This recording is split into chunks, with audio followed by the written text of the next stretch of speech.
Voilà, c'est le Seigneur de ma vie, c'est le Sauveur de ma vie. Nous sommes heureux de nous retrouver ce matin dans la maison du Seigneur. Amen. Voilà, je vous invite à ouvrir la parole de Dieu dans l'épître de Jean, troisième épître de Jean, les versets 1 à 7. Le thème que je vous propose ce matin, c'est « Quel est le chemin de la vraie prospérité ?» Alors, j'entends un silence. Est-ce que quelqu'un aime prospérer ici? Est-ce que vous aimez la prospérité? Tellement que le sujet est sensible, les gens se replient. Pourtant, c'est un thème biblique, c'est la parole de Dieu. Et c'est ce que je me propose de voir ensemble avec vous, avec l'Église ce matin. Et cela se trouve dans la troisième épître de Jean, c'est juste un chapitre, c'est pour cela qu'on parle des versets 1 à 7. 3 Jean, versets 1 à 7. L'ancien, Agaius le bien-aimé, que j'aime dans la vérité. Bien-aimé, je souhaite que tu prospères à tous égards et sois en bonne santé, comme prospère l'état de ton âme. J'ai été réjoui lorsque les frères sont arrivés et ont rendu témoignage de la vérité qui est en toi, de la manière dont tu marches dans la vérité. Je n'ai pas de plus grande joie que d'apprendre que mes enfants marchent dans la vérité.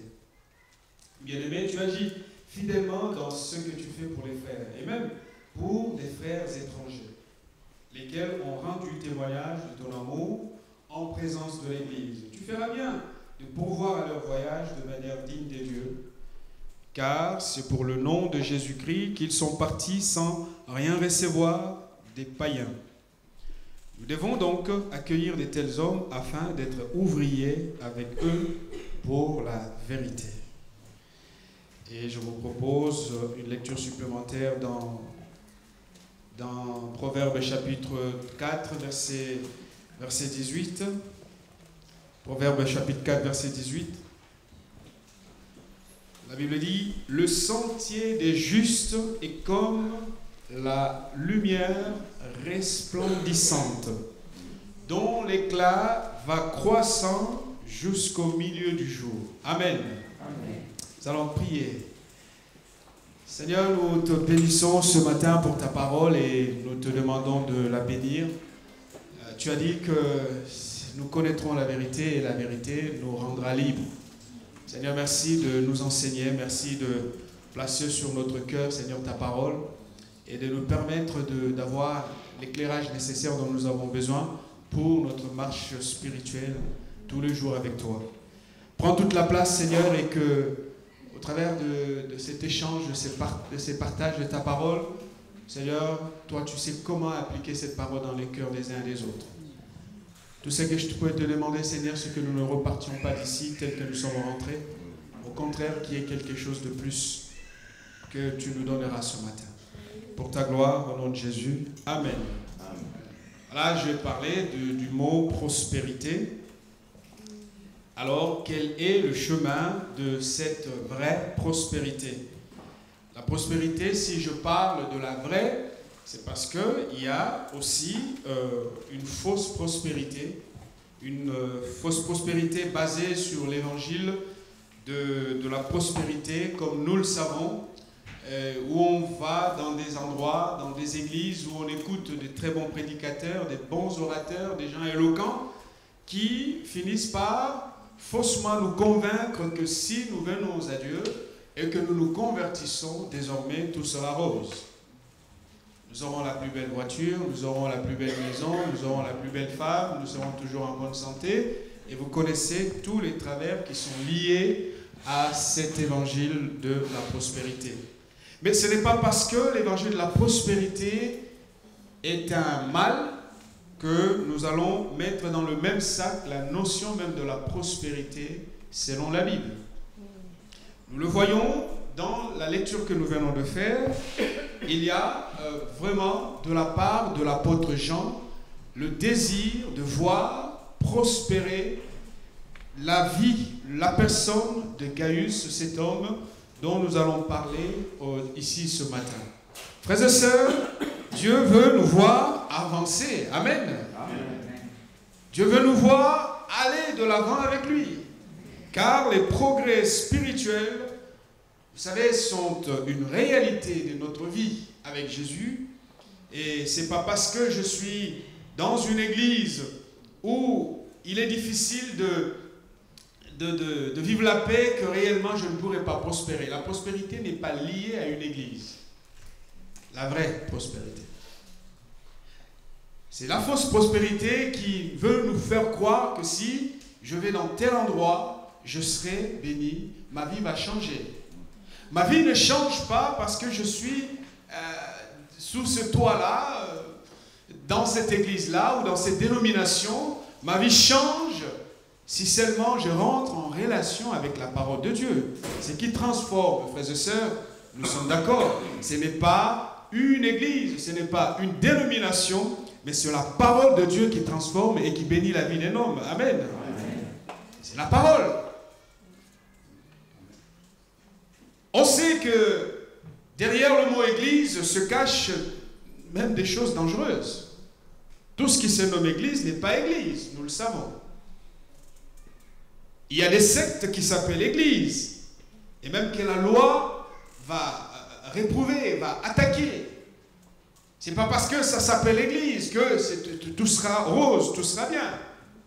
Ce qui est central, ce qui est fondamental, c'est la parole de Dieu, c'est la vérité. La vérité, c'est ce que Jean va mettre en avant dans son échange avec cet homme que nous allons voir ici, cet homme Gaius qui était un frère dans son église locale. Jésus a dit, nous sommes dans ce monde, mais nous ne sommes pas de ce monde. Dans le monde, mais pas du monde. Autrement dit, ce n'est pas là où je me trouve, ce n'est pas le nom de l'église qui va faire en sorte que je puisse avancer. Bien évidemment, il ne faut pas être dans une mauvaise église non plus, je vais dire. Mais ce n'est pas parce que je suis ici, dans cette église de Paris 15e, que forcément je serai prospère. Le fait d'être dans l'église n'a rien à voir avec les progrès que le Seigneur veut voir dans notre vie. C'est la relation que j'entretiens avec la parole de Dieu qui produit la croissance ou la décroissance spirituelle. Si pour moi, la vérité n'est pas la vérité, et que je prends la parole de Dieu comme quelque chose que je trie et que j'applique à ma façon, soyez-en sûrs, il n'y aura pas de prospérité. La Bible nous apprend que Daniel et ses 3 amis ont adoré et servi Dieu dans une société qui était idolâtre et perverse. C'est pas l'endroit qui fait que je puisse aller de l'avant. Et c'est la relation que j'entretiens avec le Seigneur. Ainsi nous lisons dans Daniel chapitre 1 verset 8, Daniel résolut de ne pas s'essuyer par les mets du roi et par le vin dont le roi buvait. Il pria le chef des eunuques de ne pas l'obliger à s'essuyer. Pourquoi? Parce que le fondement de la vraie bénédiction spirituelle, de la vraie progression spirituelle, c'est la parole de Dieu elle-même. Et c'est cette parole que l'apôtre Paul va souligner, l'apôtre Jean va rappeler dans son entretien avec Gaius. Le texte que nous avons est un portrait fidèle, et je dirais même un portrait saisissant de ce qu'on peut rencontrer dans l'Église, quelle que soit l'Église. On a dans l'Église des gens comme Gaius qui sont les frères bien-aimés. Jean est reconnaissant de la fidélité de cet homme, de comment cet homme vit sa relation avec Dieu. Et Jean va le signaler. Il y a aussi dans la même église des gens comme les Diotrephes. Diotrephe, cet homme qui représente l'esprit de gardien du temple. Pour lui, c'est des intérêts personnels avant la cause du royaume de Dieu. Oh, ce matin, on ne parlera pas des Diotrephes, on reviendra. Parce que ce que je propose, c'est juste cette dernière lettre de Paul des gens adressée à la fois à Gaius, à Diotrephe, en mentionnant Démétrius et en saluant l'Église. Même Église, mais 2 personnes différentes, 2 catégories derrière ces images de ces personnes, on a la réalité des églises. Entre ceux qui entretiennent avec la parole de Dieu une relation vraie, sincère et profonde et qui veulent aller de l'avant avec Dieu. Et d'un autre côté, vous avez les gardiens du temple qui, eux, ce n'est pas le royaume qui importe, mais ce sont les intérêts personnels. Chers amis, on retrouvera toujours dans l'Église, à l'image de ce champ de blé dont il nous est dit dans la Bible, la parabole des livrets et le blé, hein, ça ressemble à l'Église. On retrouve côte à côte l'ivraie et le blé. Et le maître de l'œuvre a décidé que les deux soient ensemble jusqu'au jour de la récolte, c'est-à-dire au jour du jugement divin, lequel permettra que la séparation soit opérée. Je vais dire ceci, c'est pas parce que le voisin, le frère, la sœur avec qui je prie dans la même église est un personnage, quelqu'un de difficile, que je dois pour autant suivre son exemple. Gaius était là, dans la même perspective. Il voyait devant lui tout le travail que faisait Diotrephe, mais Gaius, lui, avait pour base la vérité de la parole de Dieu. Chers amis, la prospérité, la vraie, c'est qu'est-ce que fait la parole de Dieu dans ma vie. On peut faire le tour du monde, on peut faire le tour des églises, on peut aller à tel ou tel endroit, mais ces lieux-là, ceux qui l'ont fait le témoigneront. Ce n'est pas le lieu où je vais qui m'aidera en quoi que ce soit, mais c'est comment je vis la parole de Dieu dans ma vie. Amen. Quelle est ma relation avec la vérité? Je disais que Gaius était un ancien dans son église.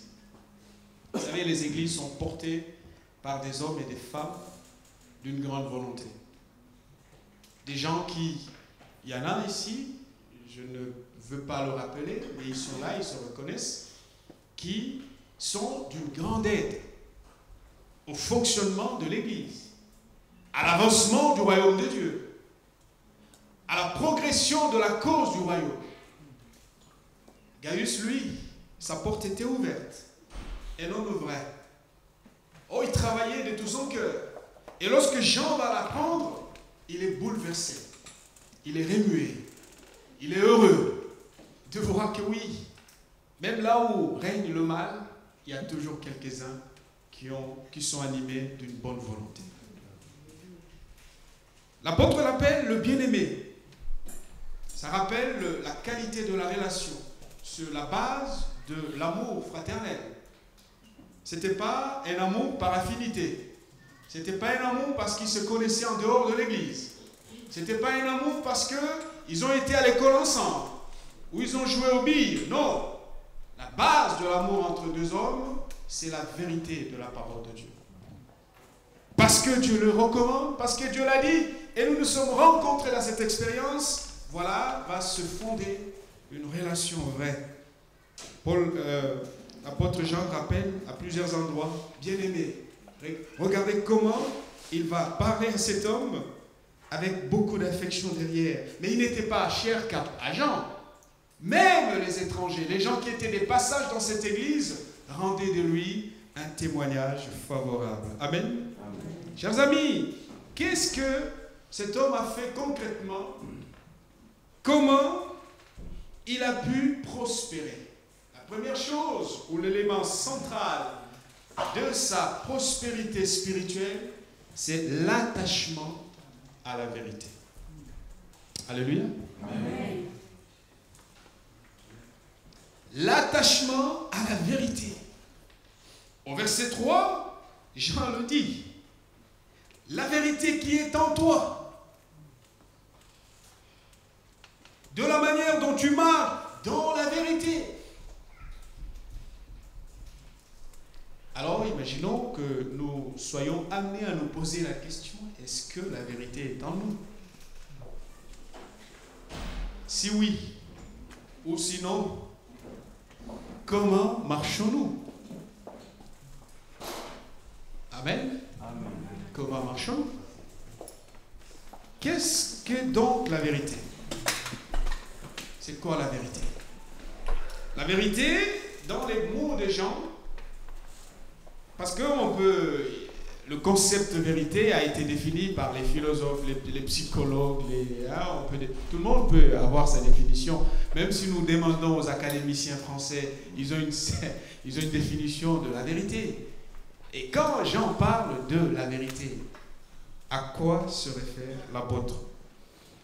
Dans le langage, dans le parler de l'apôtre, la vérité est essentiellement le fait pour l'enfant de Dieu de baser sa vie, de baser son action sur la révélation de la parole de Dieu qui nous permet de vivre dans la lumière, loin des ténèbres. Il va parler dans le prologue, la lumière est venue vers les hommes pour les éclairer. Et si tu crois la lumière, tu te trompes. Il y a une image derrière cette lumière. Il parle de ce Dieu qui s'est fait chair. L'objectif de son incarnation, c'est de venir transformer notre réalité, notre cœur, notre vie. La vérité, c'est l'enseignement qui a été reçu dès le commencement, à savoir aimer Dieu plus que tout et aimer son prochain.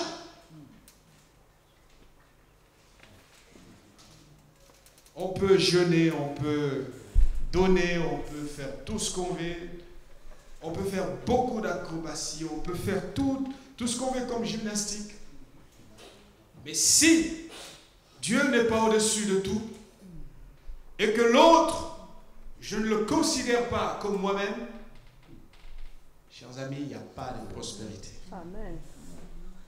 Il y a plutôt le désir de vouloir amasser, remplir ses poches, pour ensuite dire, avez-vous vu comment je suis, comment j'ai été béni? L'apôtre Jean dit, dans 1 Jean chapitre 1, versets 5 à 8, la nouvelle que nous avons apprise de lui, et que nous vous annonçons, c'est que Dieu est lumière, et qu'il n'y a point en lui des ténèbres. Si nous disons que nous sommes en communion avec lui, et que nous marchons dans les ténèbres, nous mentons. Et nous ne pratiquons pas la vérité. Mais si nous marchons dans la lumière, comme lui-même est dans la lumière, nous sommes mutuellement en communion avec lui. Et le sang de Jésus, son Fils, nous purifie de tout péché. Amen. Si nous disons que nous n'avons pas de péché, nous nous séduisons nous-mêmes. Et la vérité n'est point en nous. Connaissance de Dieu apporte l'éclairage, la lumière dont j'ai besoin pour sortir des ténèbres et vivre dans la lumière. Paul dira, il nous a transportés des ténèbres pour nous faire entrer dans le royaume du Fils de son amour. 1 Jean chapitre 2, verset 4, c'est lui qui dit, j'ai connu Dieu et qui ne garde pas ses commandements est un menteur. Et la vérité n'est point en lui. La vérité, c'est justement comprendre que la parole, la révélation de la parole de Dieu me sort des ténèbres pour que je vive dans la lumière. Alors, qu'est-ce qu'on gagne à s'attacher à la vérité? D'abord, la prospérité de notre âme, ça c'est central. Alléluia. Amen. De notre vie spirituelle, de notre homme intérieur, la consolidation de notre foi. Mais pas seulement, pas seulement. L'apôtre Jean, je reviendrai à la fin, je le dirai, Jean veut aller un peu plus loin. Il veut aussi que Gaius puisse prospérer à tous égards. L'homme est toujours gagnant lorsqu'il s'attache à Dieu. Vous savez, lorsque vous voulez apprécier une mosaïque, vous avez besoin de reculer à une distance suffisante pour voir les nombreuses couleurs qu'il y a. Et quand avec le recul, nous considérons attentivement ce que Dieu est, ce que Dieu fait, nous pouvons réellement dire Dieu est bon. Alléluia. Amen.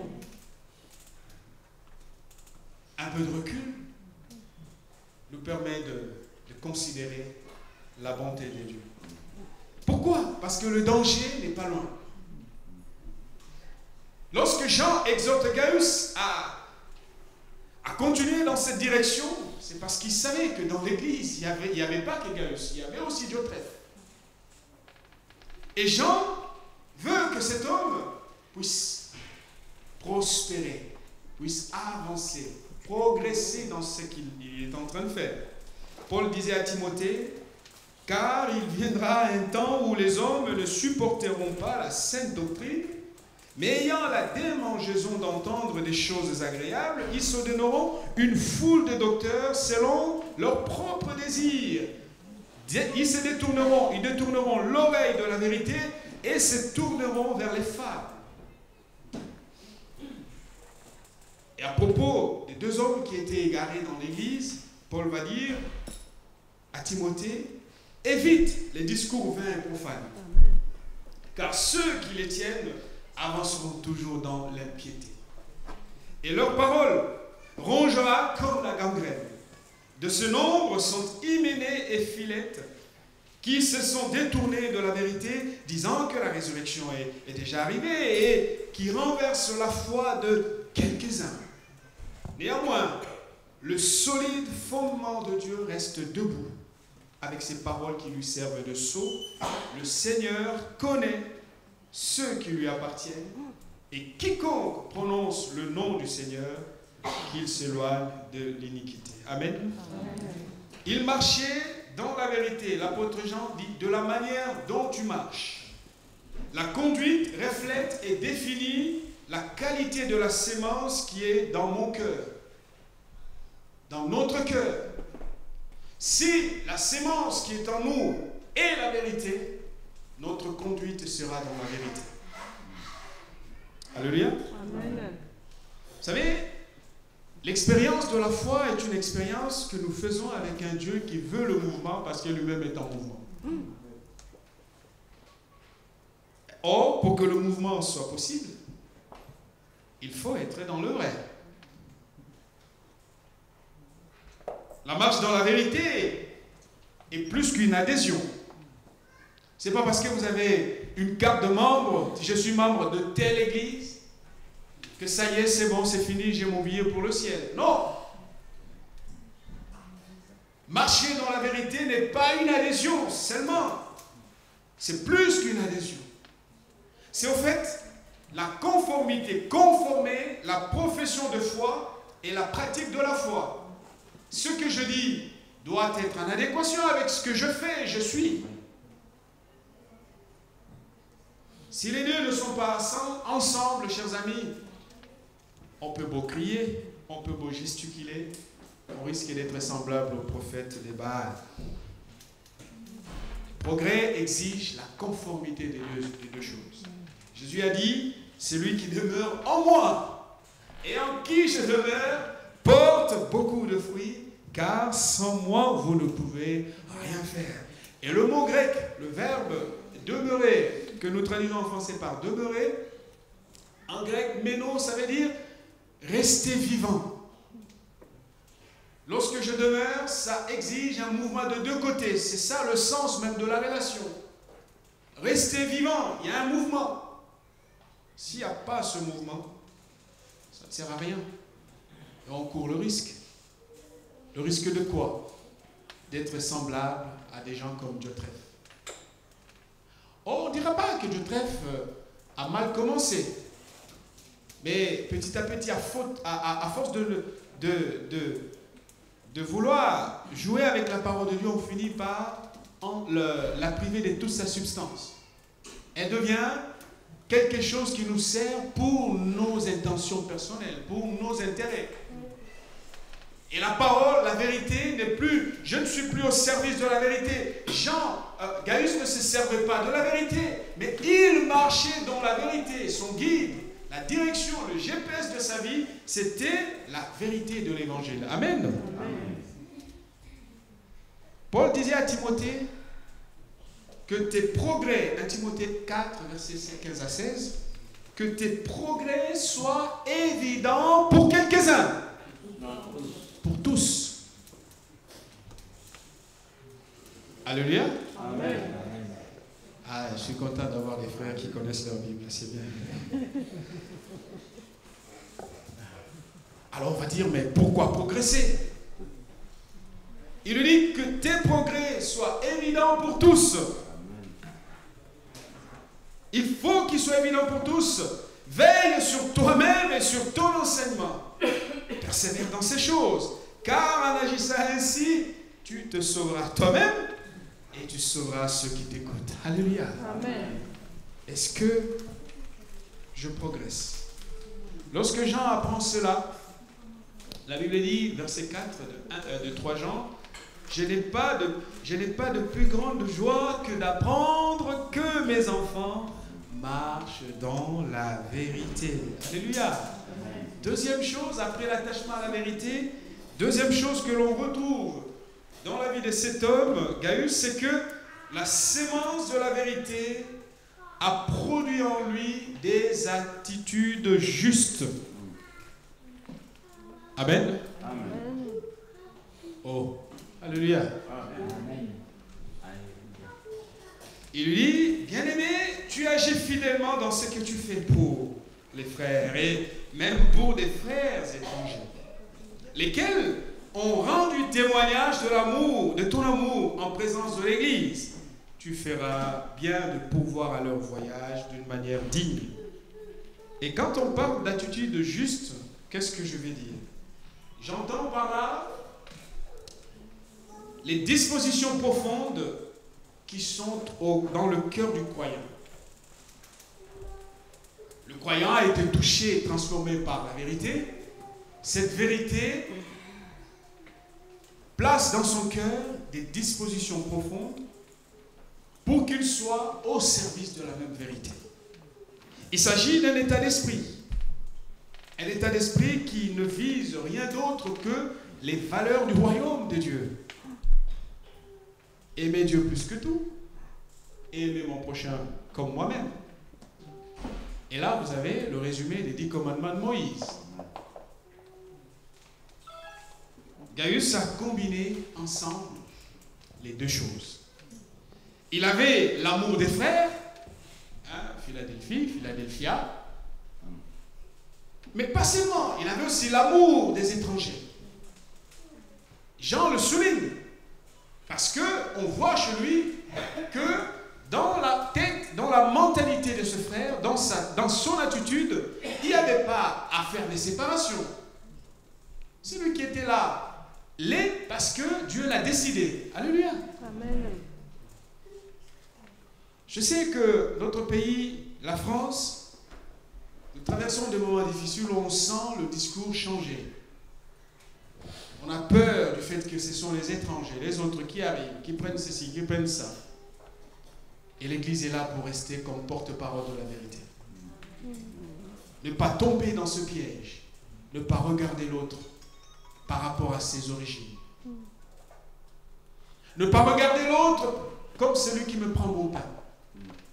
Mais de regarder l'autre comme une créature de Dieu. Amen.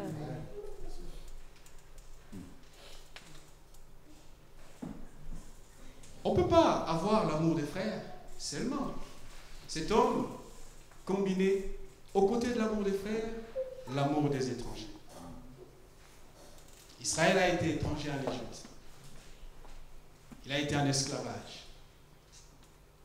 Et Dieu va mettre des lois pour que Israël ne puisse pas oublier ce qu'il avait été auparavant. Pour que l'amour de Dieu soit réel dans ma vie et que je puisse évaluer, pour que je puisse faire mon auto-évaluation que j'aime Dieu, je dois d'abord aimer mon prochain. Voilà comment j'impose le cadre. Autrement dit, tu seras dans le mensonge de dire que tu aimes Dieu si tu détestes un homme, le prochain. Parce que le prochain, tu le vois, Dieu, tu ne le vois pas. 1 Jean 4, verset 20 à 21. Si quelqu'un dit j'aime Dieu et qu'il haït son frère, c'est un menteur. Amen. Car celui qui n'aime pas son prochain, qu'il voit, comment peut-il aimer Dieu qu'il ne voit pas? Et nous avons de lui ce commandement que celui qui aime Dieu aime aussi son Personne ne choisit sa soeur, son frère dans la famille. C'est le choix des parents. Amen.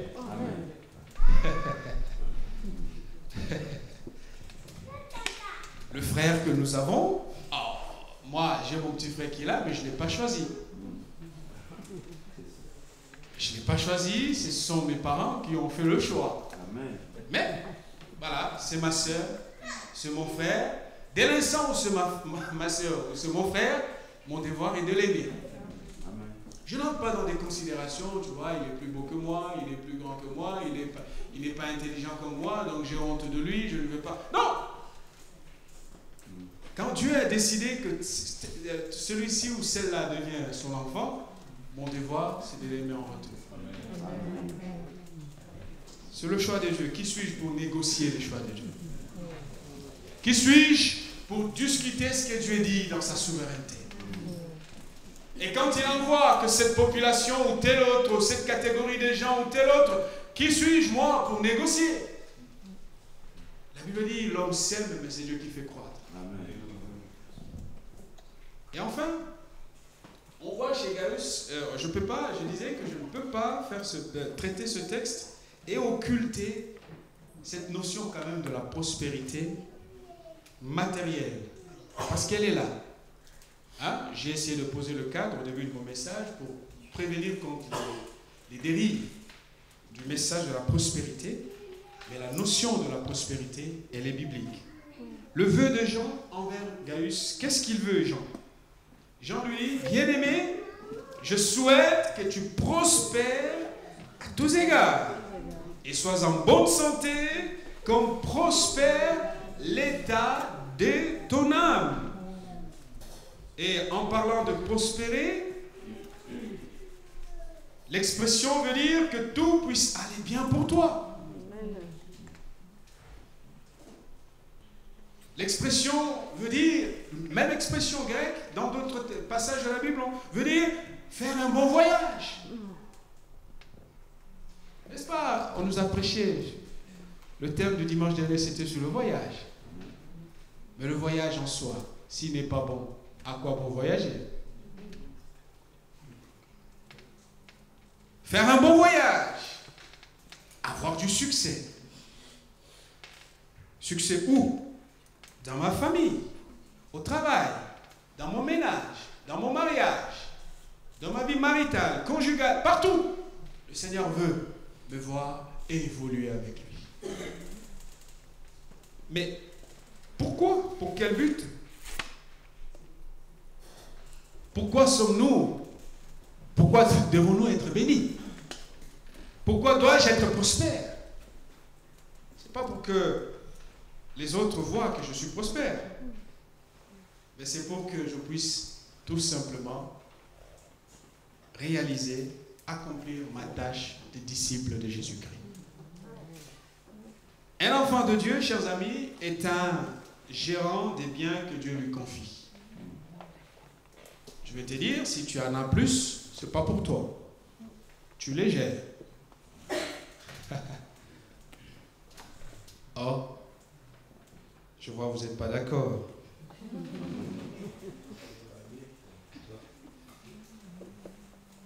Un enfant de Dieu est un gérant des biens qui lui sont confiés. Parce que la parole de Dieu dit dans 1 Corinthiens chapitre 4, verset 7, « Car qu'est-ce qui te distingue? Pourquoi l'orgueil? Pourquoi la prétention? Pourquoi la vantardise? Pourquoi? Qu'est-ce qui te distingue? Qu'as-tu que tu n'aies reçu? Et si tu l'as reçu, pourquoi te glorifies-tu? Comme si tu ne l'avais pas reçu. Tout ce que tu as, si tu es prospère matériellement, au niveau de la famille, cela t'a été donné. Donc, ce n'est pas en fait toi qui as produit cela. C'est Dieu qui te l'a confié. Il te l'a confié. Pas pour que tu te considères comme différent des autres, comme au-dessus des autres. Au contraire, reste là où tu es. Amen. Amen. Et si la prospérité matérielle de Gaius est nécessaire, selon Jean, c'est parce que Jean veut que cet homme puisse aisément continuer à soutenir les bonnes œuvres missionnaires, comme d'ailleurs il le faisait déjà. Alors je vais dire, si vous en avez, ou si nous en avons, c'est pour que nous puissions soutenir, continuer à faire des bonnes œuvres. Tite 3,14, il faut que les nôtres aussi apprennent à pratiquer les bonnes œuvres pour subvenir aux besoins pressants, afin qu'ils ne soient pas sans produire des fruits. Et j'aime bien cet autre passage, 2 Corinthiens chapitre 9, verset 8 à 11, nous lisons, Paul, écoutez ce que dit Paul, « Et Dieu peut vous combler de toutes sortes de grâces, afin que, possédant toujours en toutes choses de quoi satisfaire à vos besoins, vous ayez encore en abondance pour toute bonheur. » Vous voyez le cadre, hein? Il est bien posé. L'abondance, avoir en abondance, a pour but de soutenir les bonnes œuvres. C'est pas que l'abondance me pousse à avoir 40 paires de chaussures dans ma maison, ou à remplir mon garde-robe que des jolis costumes. Je dois au contraire dire, Seigneur, les 50 € peuvent servir à la mission, je vais aider. Parfois on remplit sa maison de plein de choses. Bon, je ne juge personne. Amen. Selon qu'il est écrit, il a fait des largesses, il a donné aux indigents, sa justice subsiste à jamais. C'est lui qui fournit la sémence aux semeurs et du pain pour sa nourriture, vous fournira et vous multipliera la sémence et il augmentera les fruits de votre justice. Vous serez de la sorte enrichis à tous égards pour toute espèce de libéralité qui par notre moyen fait offrir à Dieu des actions de grâce. Amen. Amen. C'est pas pour qu'on voit que j'ai, mais c'est pour que je puisse avec facilité continuer à soutenir les œuvres que je soutiens. Conclusion, si nous voulons que la vérité de l'Évangile brille et éclaire notre parcours spirituel, nous devons marcher selon ce que nous enseigne la vérité. Amen. Si nous ne marchons pas selon l'enseignement de la vérité, nous ferons tout le tour. Nous allons faire le tour des églises, des dénominations, des différentes maisons, et il n'y aura rien. Il n'y aura rien. Ce qui transforme et qui change, qui bénit, ce n'est pas le fait qu'un prédicateur a agité sa main sur ma tête ou il a prophétisé sur moi. Non, ce qui change et qui me rend heureux, qui me permet de prospérer, c'est comment je marche. Est-ce que ma marche est selon la vérité? Quelle est la relation que j'entretiens avec la parole de la vérité? Amen. Alléluia. Amen. Nous devons conformer notre confession de foi et la pratique de notre foi. Si les deux sont en flagrante contradiction, il y aura du mal à ce que notre progrès spirituel soit évident. Que le Seigneur nous bénisse. Amen. Je te recommande tes enfants, Seigneur, merci pour ta parole. Nous louons parce que, Seigneur, tu veux réellement que nous puissions prospérer.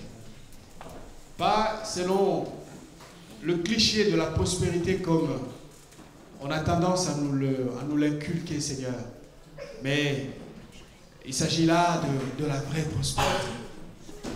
Celle qui commence par la prospérité de notre âme et qui oblige aussi de façon concomitante, Seigneur, la progression matérielle, familiale et autres. Et pour cela, Seigneur, nous avons besoin de nous attacher à la vérité. Seigneur, nous avons besoin de laisser la sémence de cette vérité transformer nos attitudes. Et oui, Seigneur, nous avons besoin, notre Père, de réclamer la progression sur le plan matériel, parce que cela fait partie de ton plan. Si ce matin, quelqu'un est stagnant sur le plan spirituel, si quelqu'un est complètement à côté, Seigneur, sois sa force. Aide-le. Renouvelle sa vision des choses. Renouvelle sa perception du monde. Renouvelle sa conception du royaume. Seigneur, guéris là où il y a le mal et la souffrance. Manifeste-toi, Seigneur. Au nom de Jésus. Amen.